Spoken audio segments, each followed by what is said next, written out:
Welcome. This is the Finance Committee for the East Bay Regional Park District, and we are having our regular meeting on July 30th, 2021. We'll ask our Administrative Assistant, Caitlin Stone, to take the roll. I am happy to, and thank you to everyone for joining us. I would like to start with you, Chair Lane. Here. Thank you. And Director Corbett. Here.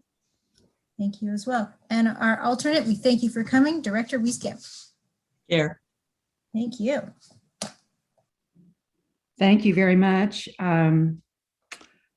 Deborah Ocker, are you interested in introducing a few of the staff who are here today, please? Certainly, Director Lane. I'm Deborah Ocker, the Assistant General Manager of Finance and Management Services, and I'm here with our General Manager, Sabrina Landreth. We also have Assistant Finance Officer Jeff Rasmussen, Assistant Finance Officer Michelle Strassen O'Hara, and Assistant Finance Officer Deborah Spalding. I'm tongue-tied today. We also have representatives from Operations Division, AGM Jim O'Connor, and Chief of MAST Robert Kennedy. We have Glenn Gilchrist representing ASD, and we have a few other finance staff members. All right, thank you very much. We are meeting virtually pursuant to Governor Newsom's Executive Order number N2920, and we have made it possible for people to provide public comment in advance, which has we haven't succeeded in getting any public comments in advance. And so when we turn to our agenda, we will allow people to have the opportunity to make a public comment by contacting Caitlin Stone, which would be cstone@ebparks.org. So if you'll please let her know if you have a public comment on any of these items. All right, so let's look at our agenda. All right, we have 2 items plus public comments, both of which are asking for a recommendation from the committee. So we'll begin with Measure CC status report and Measure FF program and 2022 spending plan. And who is going to begin with that? Jeff? Thank you, Director Lane. Jeff Rasmussen will be doing our presentation. This is our annual report out on our initiatives, and since Measure CC is winding down, it is more of a status report, and Measure FF is now our live initiative that we do our tax levy for on an annual basis. And so I will turn it over to Jeff. All right, great. welcome, Jeff. Thank you, Director Lane. So I'll try to share my screen here.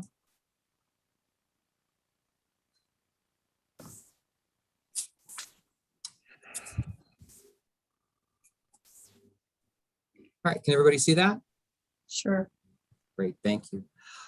Well, good afternoon. I'm Jeff Rasmussen, Assistant Finance Officer. And as Deborah mentioned, we're here to give an update on our Measure CC and FF programs. And for those that don't know, this is the map for both of those zones. It was the map for the CC zone. And since FF was an extension of CC, it has the exact same jurisdictional map for FF as well. So first we'll start out with Measure CC. As Deborah mentioned, the levy expired in June of 2020. We can't levy any more taxes, but it's important to point out that we did receive over $1 million more than we had originally planned in the Measure CC program. So originally we had planned to receive about $46 million in the CC program, but when we finally finished our final tax levy, we received $47,884,050 as our final. So we actually received $1 million of additional funds. So we worked with the board during the board workshops, and at mid-year, the board helped appropriate some of those funds, but the new program total again is over $47 million for the CC program. So moving forward with that new total, we have $47.9 million in the program, and to date we've spent $42 million, or about 88% of that, and we have about 12% of those funds remaining to be spent in the. And I was asked earlier, there is no time limit or expiration on those funds. It's just up for us to do our due diligence and work to complete all these projects and fulfill all of our commitments. So in that vein, there are 84 approved projects within the program, 62 are completed, and 22 are in progress. And it's those 22 projects that I'll spend some time reviewing and give the committee some highlights on.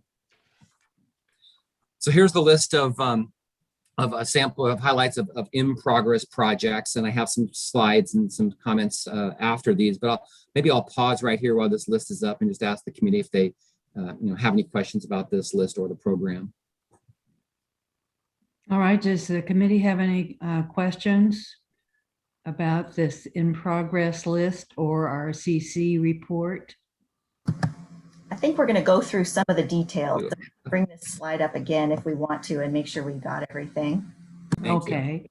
So we'll move forward. So these figures that you have listed and which we received on our in our staff report, these are the entire amount that is remaining for each one?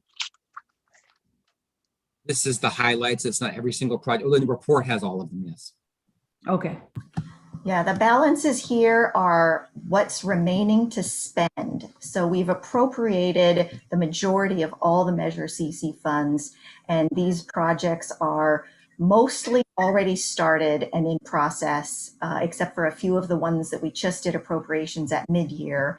And so these are the remaining balances for the CC portion of the funding. Remember, the projects sometimes are much larger because they have several funding sources, and we're just showing you the CC portion of that project.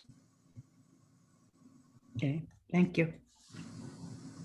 So Director Wieskamp, looks like you have a question. Is there any fund that is not attached to a project? Any funding left in it or not? No. Okay, good. There may be some final adjustments to close out the program, but at mid-year, our intent that the board appropriate all the remaining funds. Okay, good. We know where the money is going. That's right. And I guess in that vein too, there's nothing to report or propose to the board for the 2022 budget either. Okay. So some project highlights, as Deborah mentioned. The first is the Tidewater Public Access Project. As Deborah mentioned, there was only an additional $100,000 in CC funds put towards this project recently, but this is over a $13 million project, so a lot more to come. Involves the board approved per capita grants from state parks.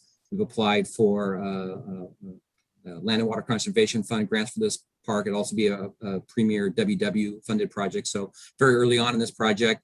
As I understand the plans for this, and Glenn Gilchrist from design, if there's any additional questions, that one of our first steps is to put a lot of fill and raise the level of this site for sea level rise, and then that fill will have to set and consolidate for a year or so, and then we can begin and work on the final improvements for that project. But again, a $13 million project and well underway. Another project is the Claremont Canyon Gelston Slide Repair and Office Removal Project. As you can see, here's a picture of the slide that's been repaired. And the next step is to remove the office that's up there. And then once that's done, we can reassess the use and the access to the. Another one of our actually major main remaining public commitments in CC, I know that the San Francisco Bay Trail folks are very interested in this, is the extension of the Bay Trail at Miller Knox. But we are currently under lawsuit or litigation with the railroad to acquire easement or access to these railroad tracks. So there's a board appropriated over $800,000 to this project. And once the railroad tracks are removed, then the San Francisco Bay Trail can move forward. Then another great project is the Point Melati San Francisco Bay Trail project. This is another large project, over $9 million. About 850,000 or more of CC dollars in the project, but great collaboration with the city of Richmond. They're providing almost $3.5 million for construction of their segment of the project. And we have a great number of grants from the Priority Conservation Area Grant, as well as Recreational Trails Program from state parks. So, and as I understand, this project is ready to go to construction next year. Then finally on the CC list is the Doolittle Drive project. Again, another really large project, over $11 million. And this project, in addition to CC, this has a $4 million grant from the Active Transportation Program, $2.2 million from the Alameda County Measure BB program, as well as grants from the California Natural Resources Agency and Wildlife Conservation Board. And this project should also go to construction next year. And so that's it for CC. I could pause here maybe and say if there's any questions about CC. I'll just add one comment. I wasn't quick enough in responding to your question about is there any funding left? And you can see in your staff report, we did give kind of an accounting of the revenues and expenditures.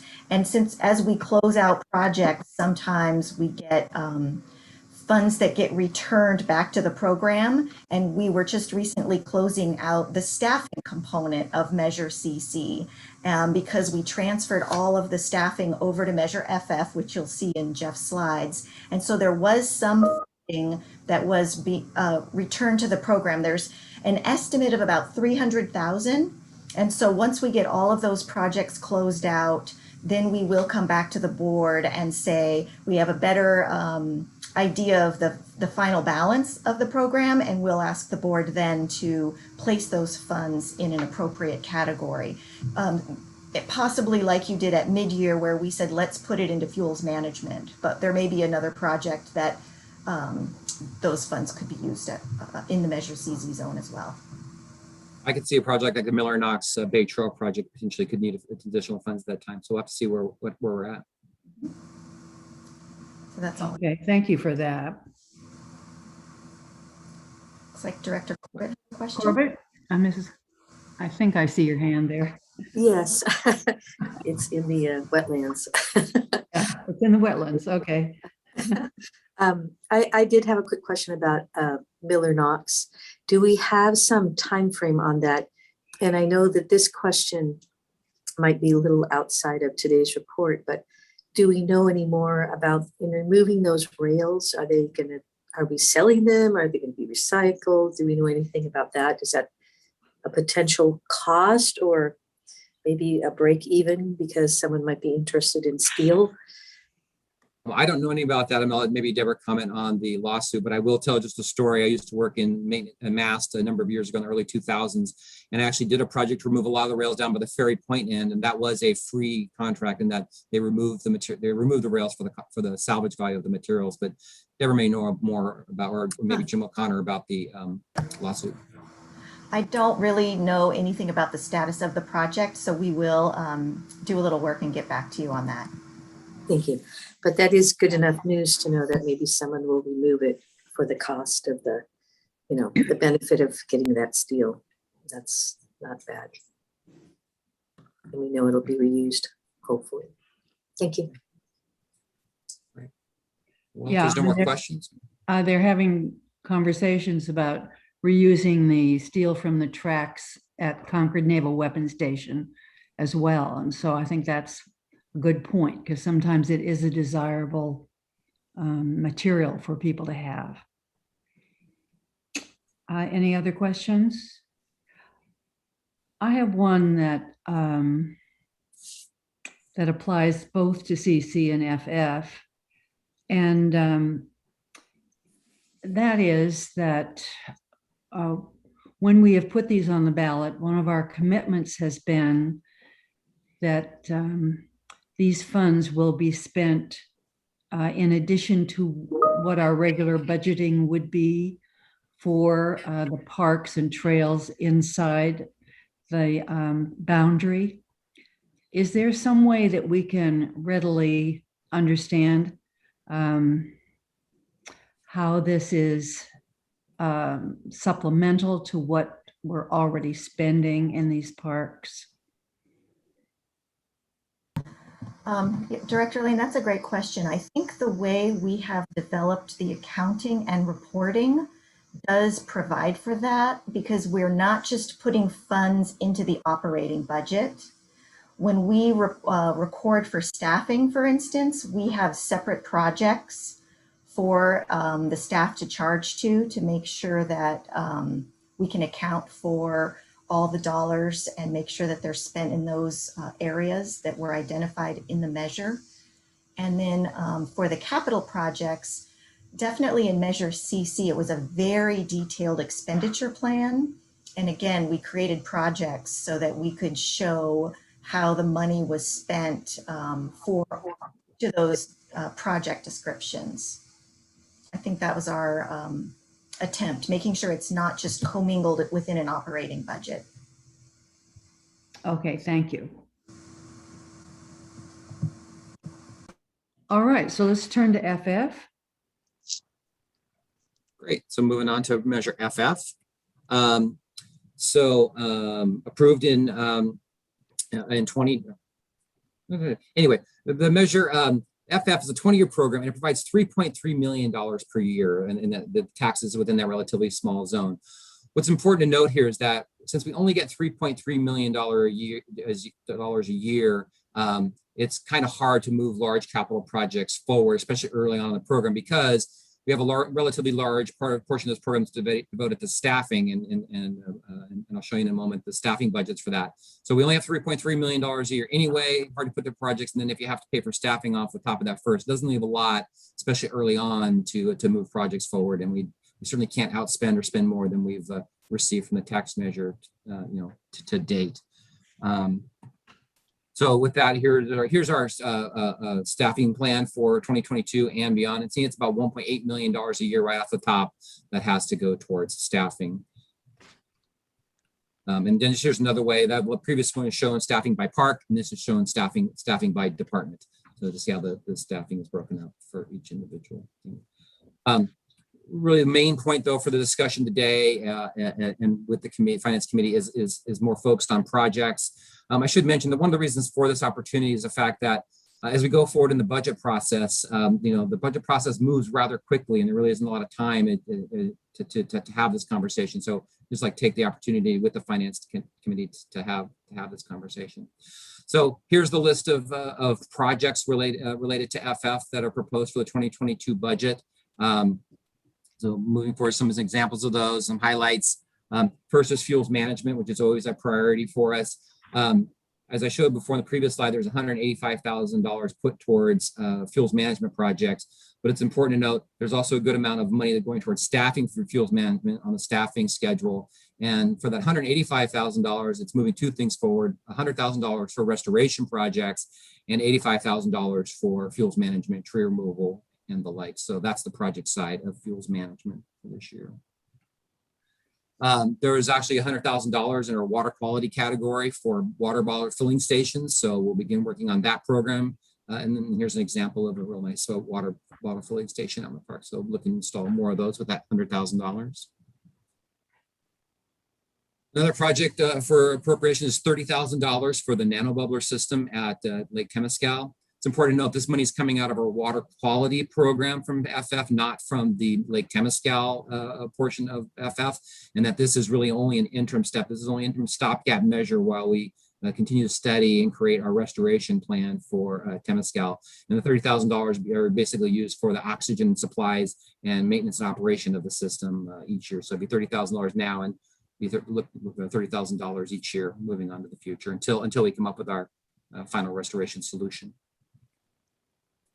Then finally, one of the new projects, this is actually a new exciting project to move forward, or asked to be moved forward, and that's a restoration of Keller Beach. We're proposing $400,000 in FF for Keller Beach. It's a very old park with need of restoration. It's a very steep and challenging site as well. So really exciting project for the Richmond area of the Park District. And with that, it's the end of my presentation. So I'm either happy to take some questions, or I will stop sharing my screen. All right, are there any questions for Jeff? I have a couple questions. All right, Director Corbett. Thank you for the bottle fillers. As you know, we get quite excited about those. Do we know how many that number represents? I do not. No. And they can be very simple from replacing existing, but they can be more complicated if you have to do site work or even ADA compliance. So it can be a disparity for each site. That's a good point. And then for the bubbler, for the water quality, do we own that equipment? Or do we just provide the oxygen for it? I'm just curious. I'm not 100% sure. I know that the funds we're talking about are for the supplies, whether we actually own it or not. But I don't know. We can get back to you on Let's that. see. I think we had our chief of stewardship. Oh, Matt. Yeah, thank you. Matt. Join. I don't want to put you on the spot, Matt, but do you know any details about our contract with the Yeah, the way it's set up nano- right now, it's basically a lease to own. So we're leasing them now because that allows us to continue the maintenance during this period. But after this trial period's done, we will then own the equipment. Okay, great. And then my last comment, and Matt just got on just at the right time for that. It's very nice to see the emphasis on stewardship type issues in the Measure FF program. So thank you for that. Much appreciated and really important. Thank you.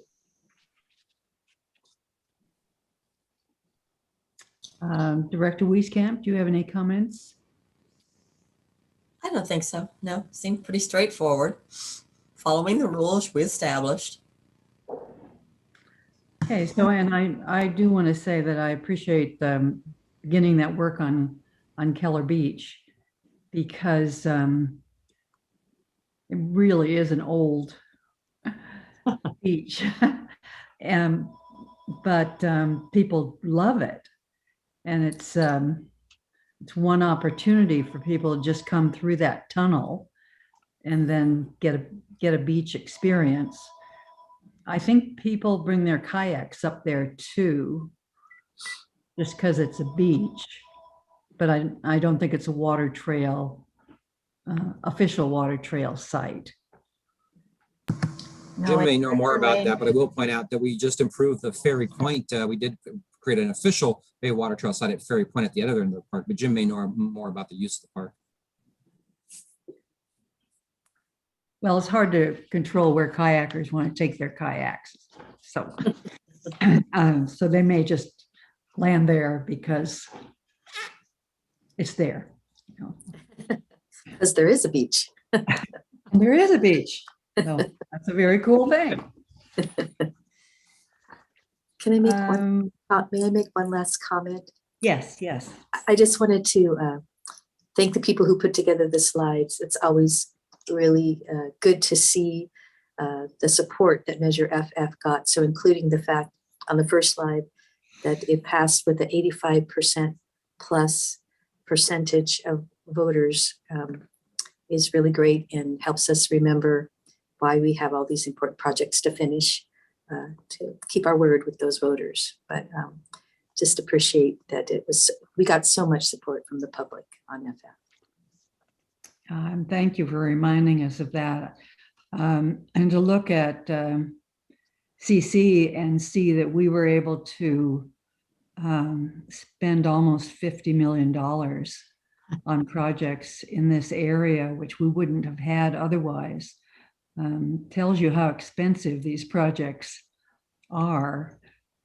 But you go and you see the projects that are completed, and it's really very gratifying to see what good shape they are in,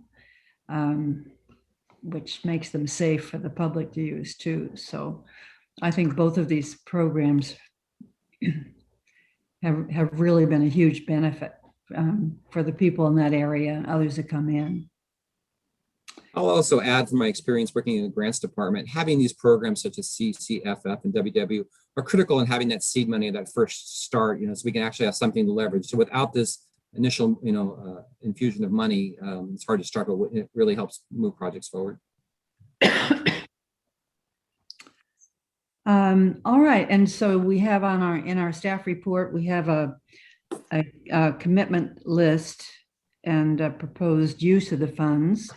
Are there any of these that you want to highlight, Jeff, or that we have questions about?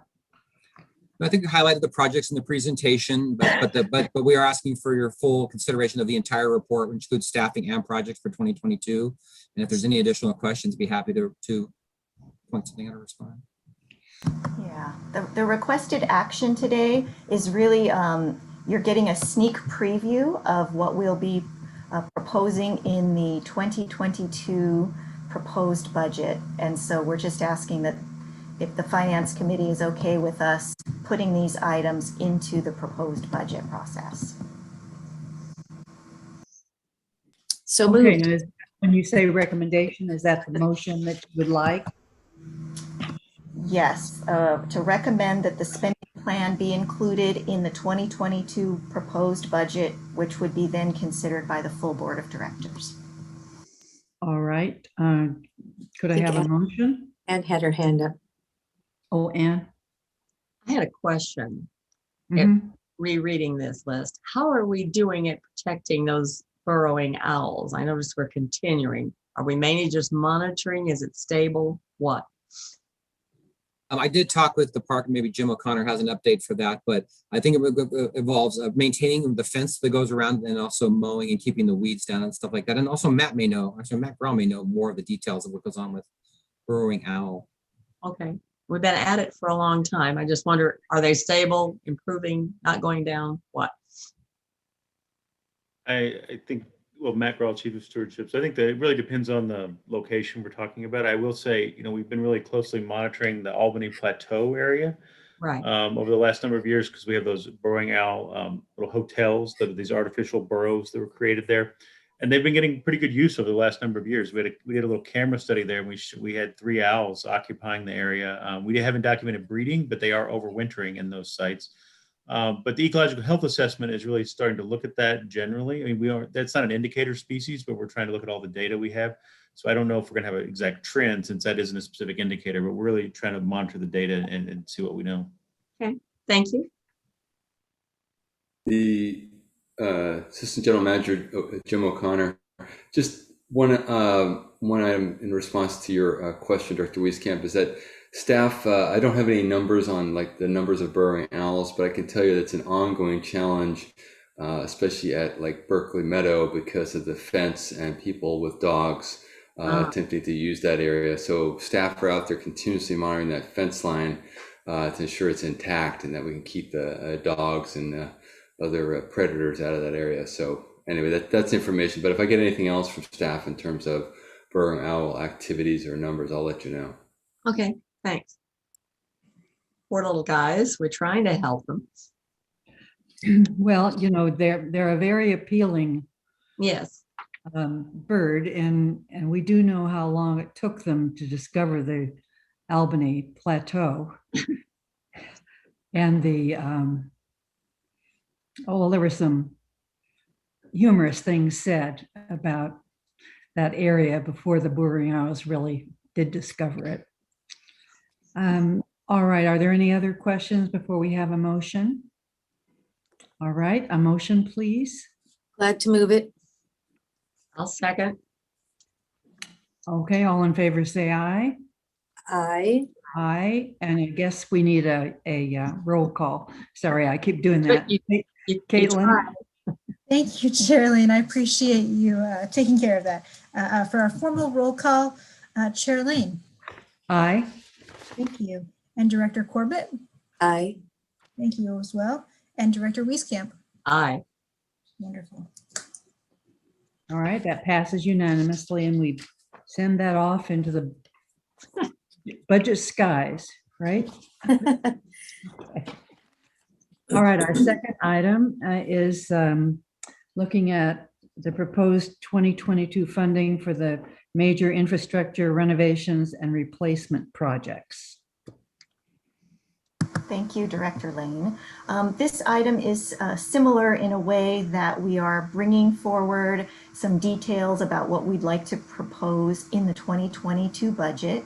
The funding source for this presentation is our major infrastructure renovation and replacement funds, which you might recall are truly general funds that are discretionary and that the board has adopted a policy that supports funding this program as a high priority.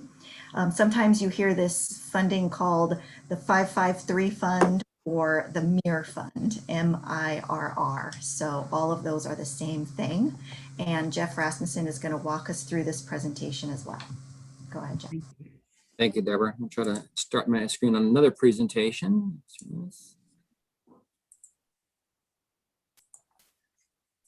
All right, can everybody see that? Great, thank you. Well, good afternoon. I'm Assistant Finance Officer Jeff Rasmussen, presenting on the Major Infrastructure Renovation and Replacement Fund, or MIRR, or 553 Fund, as Deborah just pointed out. I just want to point out that the reason we're doing this, today's discussion is largely focused on capital projects. And the reason we're taking this opportunity to the Finance Committee is because, again, the budget process moves so fast. There's just really not an opportunity to communicate a lot of the details related to projects as we move forward in the budget process. So we're taking that opportunity now with the Finance Committee. So I also want to just reiterate is the development of this program, the implementation and management of the program is a truly collaborative effort. So we have Finance and Management Services today, but we also have Jim O'Connor and Robert Kennedy on the line from operations who are critically involved in this program. And then we have Glenn Gilchrist today for Design and Construction Department. And we collaborate continuously on this program, meeting a number of times each year and clarifying all that. And again, today the really focus is on capital projects and capital funding, but a lot of this presentation, I'm going to walk you through some of the steps or different levels. There's a variety of implementation strategies for this. First and foremost, the work that our maintenance and skilled trades group does every single day of their work in using the work order system. And then there's also the maintenance contracts and the recommendations we got out of our asset management system in the middle. And then this highest level, which we're focusing on today, which are the large capital projects that either require a lot of money or a lot of engineering support and that sort of thing. So we have these three different levels. So for today's presentation, first I'm going to give you a little policy review of the policy and talk about our reserve, our funding reserve target, and then talk about the board's set targets for FCI, Facility Condition Index, and PCI, Pavement Condition Index, talk about those targets. And then again, I'm going to walk through these implementation parts. The first and foremost is the mass work order system and the work that the trades, the departments do. But again, that's not the focus of this department, but I wanted to recognize and put that there. We will talk about the Mass Department's base budget and the work of maintenance contracts and the VFA asset management system, really focused on paving and roofing and electrical projects for the district. But then finally, we're asking the committee to make a recommendation on large capital projects for DECO and MAST, but large projects as part of our 2022 budget. And then finally, I'll end up with just a recap of some of the projects that the board did approve at mid-year. So in 2012, the district began on this establishing a major renovation and replacement program. And it's just the district recognized the importance of updating and keeping the district's deteriorating infrastructure and paving systems up in good shape. But then in 2019, the board adopted an official major infrastructure and renovation replacement policy. And part of that policy is they set the targets for the district for our facilities. The policy set a condition index target of 72, and we're currently at 66. And for pavement, the policy set the board set the target at 80 at a PCI or pavement condition index at 80, and we're currently at 80. And I know the committee is really well aware the paving program is just an outstanding program. It's been up and running for a number of years. Staff's been working hard, and we've seen the benefits of that, of getting a lot of work done, and the proof is in the high PCI that we currently enjoy. But then another part of the funding policy is recommends a 10% of our current replacement value as a reserve, as a funding reserve. So we have $414 million in assets. So that suggests that we need to have a funding reserve of $41 million. And that reserve is important. First and foremost, we know we have help the program and have funds to implement the program. But also, too, a lot of these projects, as we'll talk about, are very expensive. So it's hard to do large capital replacement projects if you don't have a healthy reserve. And the current fund balance for the program is $17.8 million. So that's our current reserve at this moment. So moving back towards the FCI and how that's calculated and what our recommendations are. So how it's calculated in the center column there is that we have $277 million worth of assets, and they have repair requirements of $91 million. So from that, our percentage of replacements to requirements or repairs is 67%. So that's how we get our FCI of 67%. And in order to get to our target of 72, the asset management system, we recommend $11.6 million needs to be invested each year. We haven't quite reached that target yet, but that is the goal. If we wanted to reach our target of 72, it would take $11.6 million per year. On the paving side, we have $136 million of paving assets out there right now, and they require $27 million of repairs, which equates to a PCI of 80. And in order to maintain and stay at this level of 80 PCI, we would need to spend $3 million per year on paving. So that's the system and recommendations that we've been working to implement for the last number of years.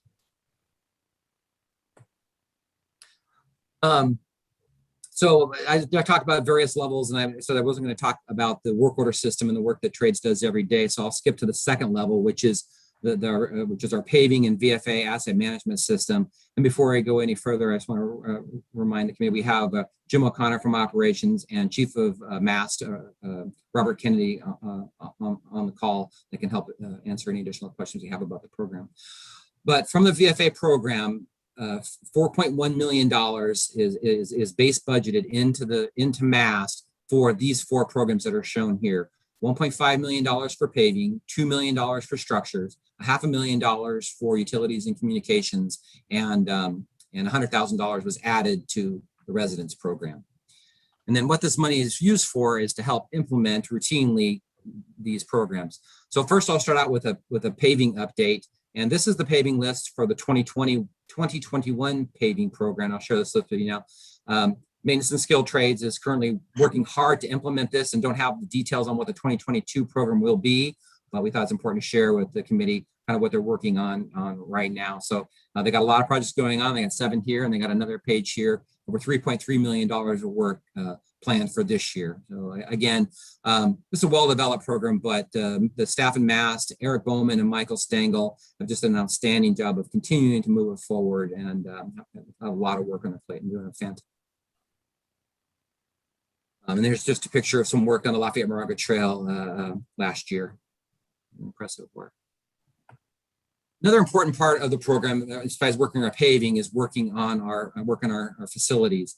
And we've shared with the executive committee, the board, a number of times, and staff has been working to implement recommendations out of our VFA asset management systems and buildings and where we should focus our attention on. And what became clear is that there's a lot of work to do, but it'd be best initially to focus on roof replacements and electrical improvements.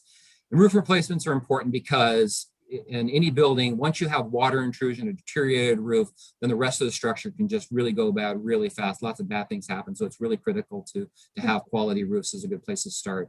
And then for electrical improvements, it's important for a number of reasons.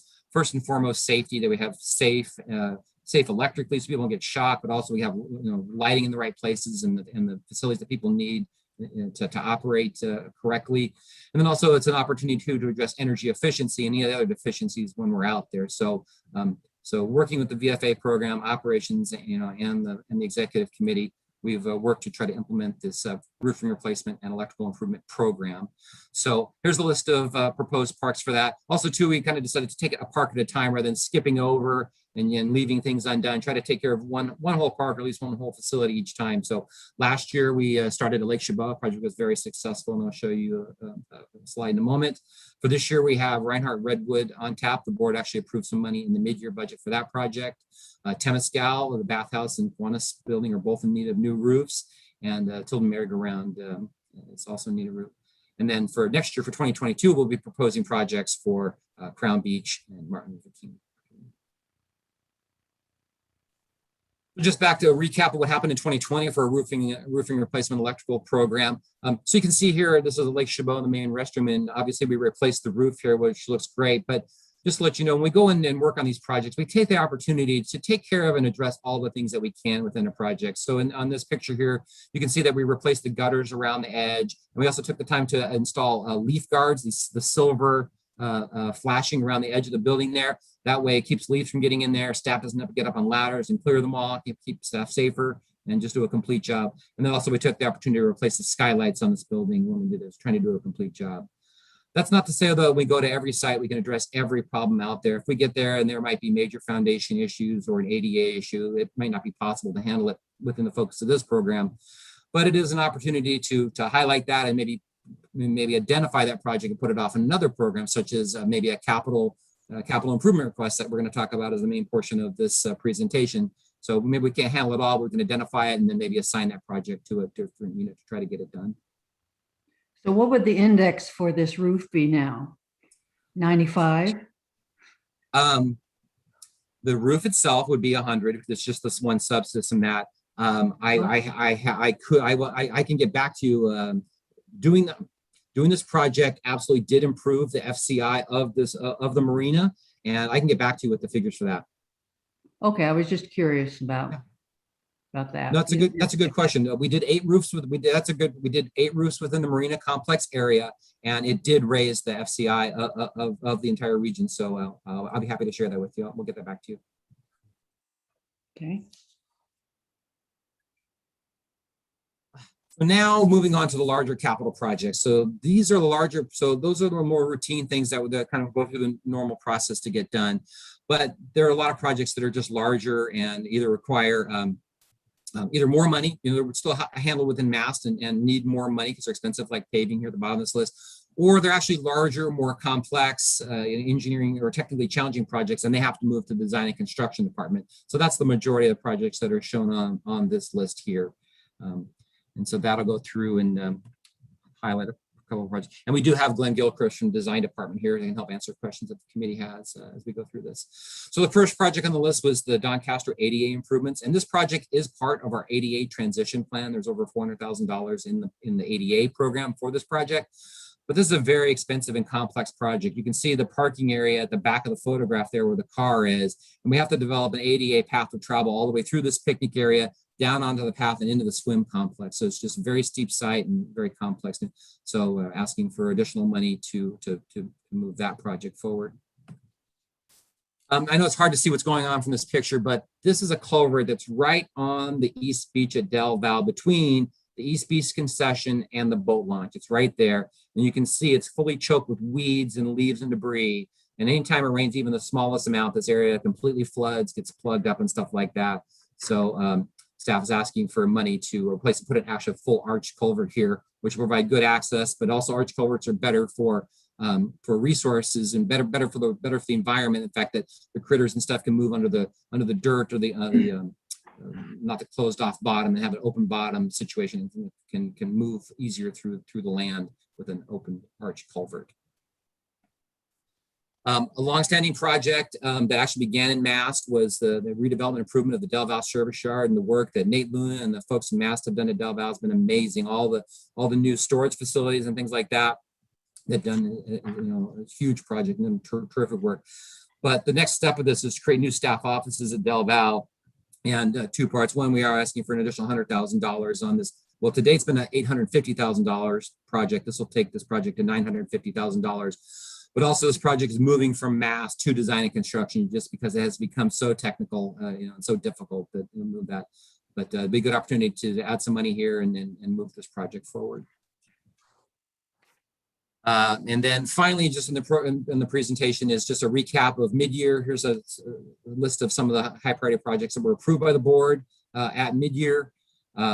Tilden Merry-Go-Round, really important facility for the Park District. You can see here it's chained off, and this was during some work that this Maintenance and Skilled Trades was doing on working on the fascia. You can see they were painting and working on the fascia there, and they actually replaced some columns as sort of part of this project. But now it moves on to replacing this huge roof, and there's also some foundation issues that design and construction will be investigating. It's unclear if they're serious or not, but there are some cracks in the floor. We'll be looking at that. Another project, just at the last board meeting, the board awarded a contract to replace the solar panels here at the administration building. So we'll probably be spending the rest of this year working on final design and permitting for that, and look to implement that in the early part of 2022, somewhere in that time frame, I would guess. Another project approved at mid-year was $69,000 for the MLK Shoreline Room. You can already see here the roof has already been painted. And the next part of the project is to replace the siding all along here. The picture doesn't quite do it justice, but that siding is really weathered, cracked, and dry rotted, and they're going to replace it with a more synthetic or a composite synthetic material that is much more sustainable, hold its color better, and not be subject to all the rot and decay that the current siding experienced on the shoreline. Another terrific project is the Contra Loma ADA Improvement Project. Here's a picture of the dock here, but this project involves replacing 2 docks, creating a very nice ADA path of travel to this dock, and replacing all the restrooms at Contra Loma. And the $100,000 request for the 2022 budget, just a small part of the project. It's a $1.3 million project, and it's actually funded largely by over $700,000 of grants from the Bureau of Reclamation, as well as the Wildlife Conservation Board. So with this, then all the docks will be completely new at Contra Loma with all new ADA access out there. So this is a really, really terrific program of work that's gone on out there. And then finally, the board awarded MIRR funds for the roof replacement program at Redwood. So this is the Redwood service yard. We'll replace the roof there. And there's actually quite a lot of buildings at Redwood. So we did our first tour and we're replacing a lot of the roofs at Redwood as we go around. And with that, I will stop sharing and take any pictures. Or take Jeff, any questions. before, Sorry. Jeff, before you stop sharing, do you mind going back to that slide of the list of projects? The list of project is also in the packet on page 9 and 10. But as we mentioned at the beginning, we want to kind of just give you a little more information about the program and what's going on. But is what we're asking for today is that these were the capital infrastructure projects that have been identified by the team using the asset management system, the massed work order system, reviewed by operations and design and construction, and we've put together this list. There certainly could be more that end up in the budget, but this is what our list is so far based on all the needs that we know are out there that we've prioritized. And so we're asking for the committee to, let us know if you have any questions, but recommend that these are okay to put into the 2022 budget. I do have a question about the status of the ADA access to Lake Anza in Tilden. Is that just about done? No, unfortunately, it's not done, but it is started. They have a lot of protective fencing out there, fencing out the entire lawn area at Lake Anza. It's been up about 2 weeks, and they had a slow start, but it is progressing. And their saw broke down, but we should be getting going on that fairly soon. I hope it will be done by Halloween. Okay, so it should be done this year. Yes. Right. So that's why it's no longer on this list here. Okay. Yeah, it's fully funded, approved. Okay. And Director Wieskamp, you're on mute.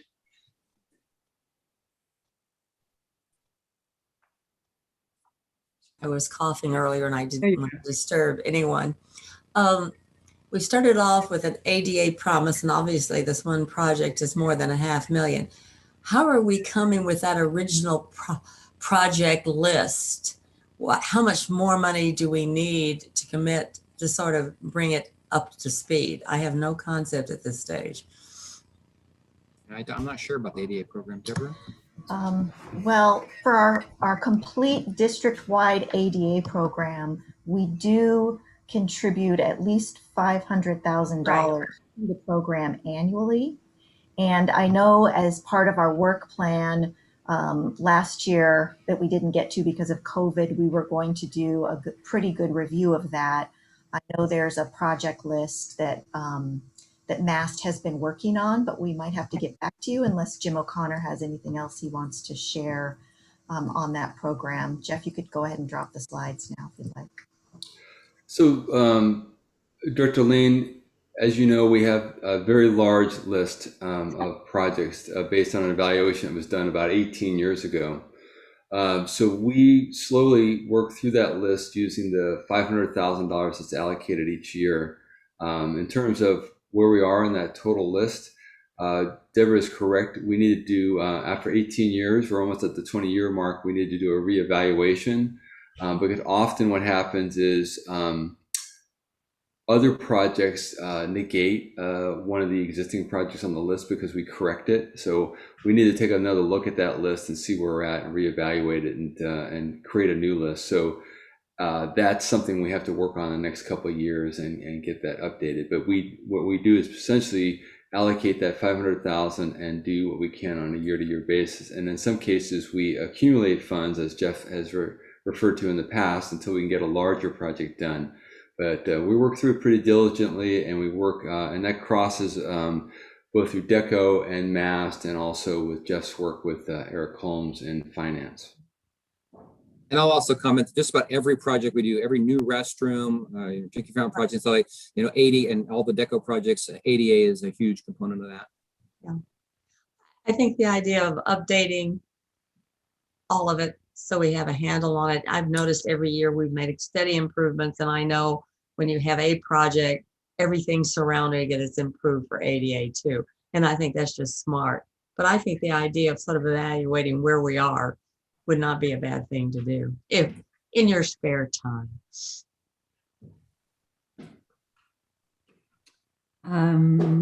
All right. So Director Corbett, do you have any questions or comments on this? Yeah, I support everybody else's comments of moving forward, as we can with the resources we have, with as much diligence as we do have, and I know we have on the ADA project. So thank you for everybody who works on that. I have sort of a, I don't know if it's a general question, but, I definitely support this list of projects. These are things that many of us know about from personal observation or hearing about on past field trips, etc. So thank you. I think it's a great list, really good list.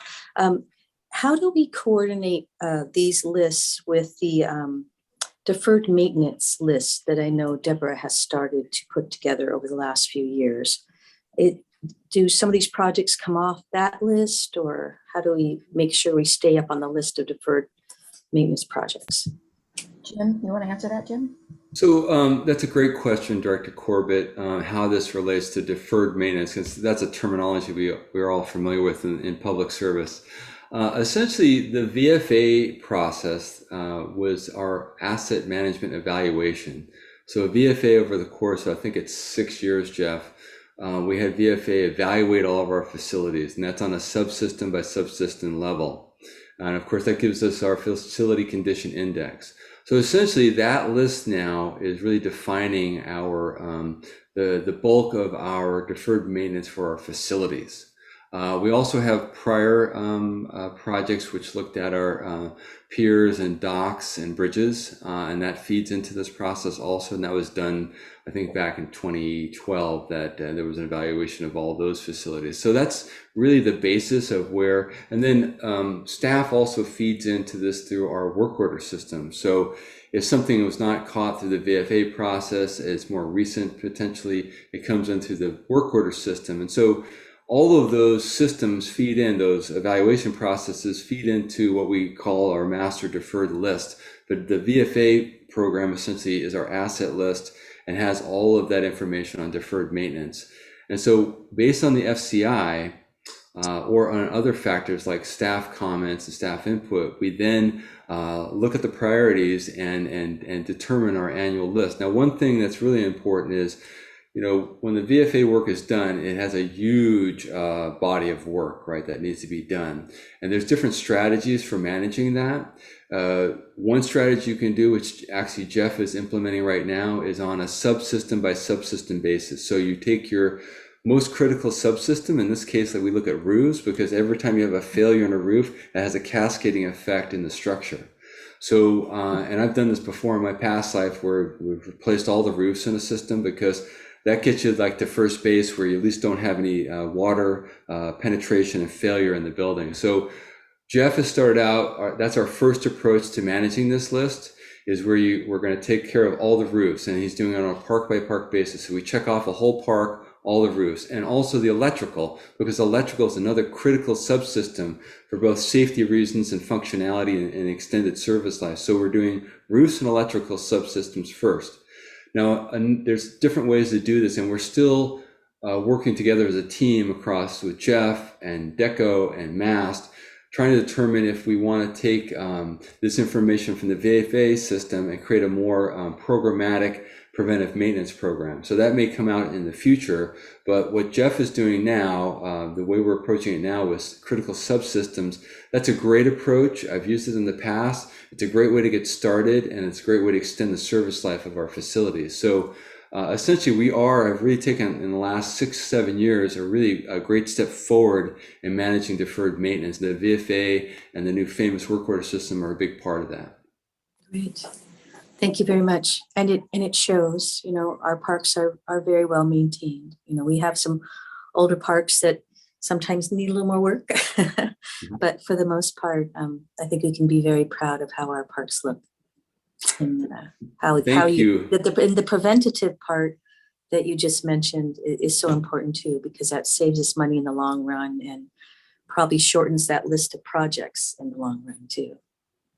Yeah, and I have to say thank you to you and the other board members, because you have supported that effort on preventive maintenance, which is sometimes unusual in agencies. And that bill never gets smaller. You're going to pay it now, you're going to pay me now, or you're going to pay me later, but it never goes away. So thank you very much. Well, thank you for that compliment as well. Okay, so I have a couple of, anything else, Director Corbett? Sorry, I didn't want to break in. Do you have something else? Oh, no, I'm good. Thank you. I'm ready to make the motion. Okay, I have a couple of questions though. So, when we look at that list of asset management data recommendations, I notice as you go down the list, we have Crockett Hills with a FCI of 24, and it's only being addressed in 2026. So with the others, they're a little, the other ones that are low, and you got the first, the 31 and the 37 taken care of, and 38 is coming up in a few years, but this is a 24 for 2026. So I'm wondering if how you decide when you're going to get to these. If something is as low as that, it seems to me like it probably ought to, be moved up higher. Yeah, I think that's a good comment. Thanks for your feedback, Director Lane. You can take a look at that. I know one of the bigger drivers is how much is there, but a smaller park like Crockett Hills actually doesn't have that much. And I know that FCI is being driven by one particularly poor building. So I think it's a good recommendation, though, that we resort this or reprioritize it more based on FCI, given the caveat that we can't do all the larger parks that are lower, but we can definitely prioritize by FCI, and certainly Crockett Hills can be moved up. It's a small park. I just wondered how you were doing that, but probably because of the size of the one for Crockett. Well, it's both of those. That's right. You can't the FCI can be poor in a number of parks, but if they're too much, then we can't do it all in 1 year. But Crockett Hills is very small. So like I said, I think we can reprioritize a little bit, and Crockett Hills can fit in. Jim? And don't forget, Director Lane, that what Jeff said there is really important, because let's see, you had 10 buildings, and maybe 9 of them are like a 70 FCI, and then one building is like a 10. Well, it drags the whole FCI of the park down. But when we look at the overall, the park is generally okay, even though that one building may be dragging the whole FCI down. Plus, we also want to look at visitation. If a park has a higher degree of visitation and the failure of an asset would have a bigger impact on a larger number of visitors, we want to throw that into the loop also in our thinking in terms of prioritization. So a lot of factors go into this, and some of it's science and some of it's an art. After you do this for a while, you start to make those decisions about where is the biggest bang for our buck in terms of visitor impacts and serviceability of facilities. Okay, and then I have a question about our PCI being 80. How did we land on 80? I know PCIs are a way people describe pavement in a lot of jurisdictions, and some have a goal of 70. Some have a goal of 75. So how did we come up with 80 as the desirable goal for our pavement? Yeah, I mean, you can set the goal at any level, but 80 is because that's at the bottom of the good level. That's the very bottom of the good level. And then the methodology usually is that you can keep your payment at the good level, and it never starts breaking down into those lower categories, fair or poor, then that's when you can start having problems. So that's why we chose it, because it's the lowest tier of the good category. But Okay. we can look at that in another way. Oh, I was sure there had to be some reason for that. Director Lane, also the city of Dublin has a PCI of 81. So we're working hard to beat them. And one of these days we're gonna pull ahead. Yeah. I think we are better than Oakland, though. Oh, I'm sure. of Well, that. I'm sure. I know a lot of cities that are much lower than that. All right. Are there if there are no more questions, do we have a motion? So moved. Second, All right. Caitlin, would you call a roll?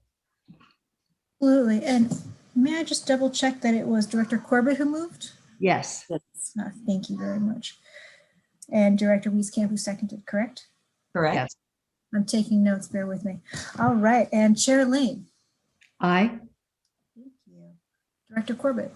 Aye. Thank you again. And finally, Director Wieskamp. Aye. Thank you all. All right. Thank you very much. And my apologies, Director Lane, but I do have to drop off. So I will see you all later. Thank you so much. Okay. My apologies. Bye-bye, everybody. Bye-bye. Yeah, I mean, appreciate the answers to all these questions. Okay, so here we are back on our agenda. And I need to know if we have any public that has tried to contact us and has some comments. We do not have any public comments. Thank you for confirming. All right. Then we had all these ways they could do it and nobody did it. All right. Okay, thank you so much. All right, so next our next item would be committee comments. Any comments? It's a pleasure to be here, better informed and ready for the next meeting. Well, I can have a chance to ask more questions. I'll find out what the owls are doing by then. Well, and there are many advantages in being in finance committee as we move up to our major decisions on the budget. So thank you for bringing these before us, Deborah. I don't have any other comments other than to say that I think I'll probably be gone at the next meeting. And so I'm hoping that Director Wieskamp can come. I will be glad to join the gang. And I've got it on my calendar. yeah, we'll just need to decide who's going to conduct that meeting. And I will, Deborah, I'll keep you informed on that, because I'm planning on going north toward Oregon. Oh. And if I'm going into smoke, I'm not going to go. So, I think that's a very good, yes, I will go if. Yeah. Absolutely. After last summer's experience and living in smoke, I'm not going to go toward it. No. So, okay. All right. And is there anything else, Deborah, that you would like to add before I'll just say thank you. As you can tell, we're warming up to the budget season. We have our budget training workshops beginning on Monday. So staff is already working on putting requests together and, prioritizing and thinking about needs. So we start now, and then I believe at the October meeting, is really when we bring you some more chunks of the budget process. Okay, and now that you mention it, I did have someone talk to me about whether we were planning for matching money with any of the HCP requests that come in. And I don't know how you fold that into the budget, but we don't want to be caught up short without being able to have funds to match our HCP partners. Yes, so the HCP usually assists us with acquisitions, and we do make sure that we have WW funds and other funds available for acquisition in our budget. So we'll take a look at that. Okay. All right. Okay. And with that, thank you all for being here, and this meeting is adjourned. Thank you. Thank you. Very official. Everyone for joining. Thank you, Robert. Thank you so much. Thank you all. Thanks, Caitlin. Take us out to the ball game.